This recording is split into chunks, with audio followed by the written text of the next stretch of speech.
I'm going to show you how to render with a computer that is not very powerful. For example, in my class, I have some computers that are 6 or 7 years old. There's no graphics card on them. So if I rendered at the default settings, it would take hours and hours and hours, maybe days.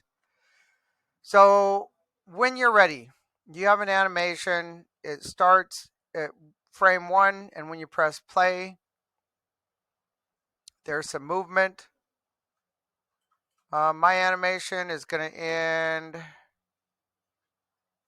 about at 220. So I'm going to tell it right here on the end. I'm going to end it at 220. Starting at 1, ending at 220. Before I animate, I want to set up the camera so it shows the whole thing. If you want to see what the camera is seeing, on the right of your computer using the number pad, make sure the num lock is on and press 0. So if I press 0 right now, this is what my camera sees. Just this tiny, tiny rectangle. That's not going to work.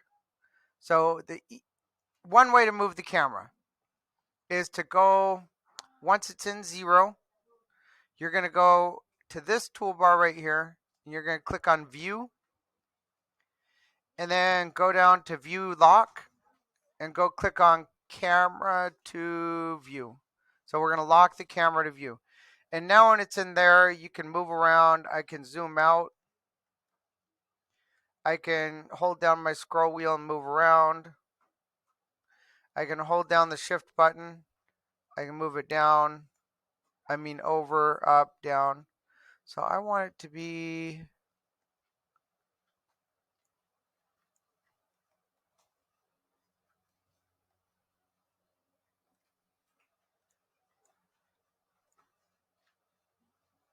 that looks pretty good. So now we're going to play it while we're looking at it through camera view and see what it's going to look like. Now it's only going to render or show what you see inside the camera view. That looks pretty good to me. So I'm going to stop this. Now I have to go change the settings. Okay, in the settings, for the first setting under render properties, go click on this camera. And we're going to go down to where it says render engine. We're going to change it from Eevee to cycles. Okay, we're going to change max samples to 200 under the viewport, and then right here for render, I'm going to change the max samples to 200 down here also. Okay, and then we're done with this tab. Then we're going to go down to output, and this is maybe the most important part. Right now it's rendering at a really high resolution. If I started rendering right now, it would take forever. So we're going to make it a really low resolution. It's not going to look very good, but we'll finish the project. So for that top resolution, we're going to change it to 320. For the Y resolution, we're going to change it to 200.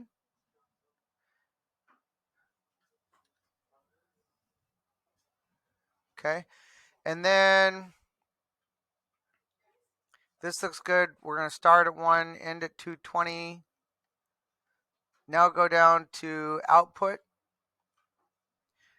and click on this folder. And this is going to tell it where to go. So I'm just going to go to, you know what, I'm going to go to desktop. And I'm going to give it a name. I'm going to call this falling blocks. This is period 5, so I'm going to put P5. I'm going to hit accept. Okay, now that's where it's going to go. Then I have to change the file format. Right now it's just going to make it into a PNG. And I want to change it to an AVI JPEG. Okay, that's a movie. So change it to AVI JPEG. It's going to be RGB, which is color. It's going to be 90%. You can change this to 100 if you want. Frame rate, 24 will work. 24 frames per second. Okay, now we're ready to render. So go up here to render and render animation. And what we see up here, we're going to see each frame. So we're going pretty fast. 7, 8, 9, 10, 11. And this is on an old computer with no graphics card. If you want to see the difference, once you're done with this, try to render it again, except changing this setting right here to the default, which was like whatever your screen is, 1920 by 1280 or something. And that's it. When it's done, you will be able to see it in your downloads, or I put it on my desktop. You can see the progress right here. I'm on frame 49. And then once you have that done, you need to take that and you need to put it in your Google Drive, dragging it into My Drive. Once it's in My Drive, you can go to your eCadence and you can submit it from the drive.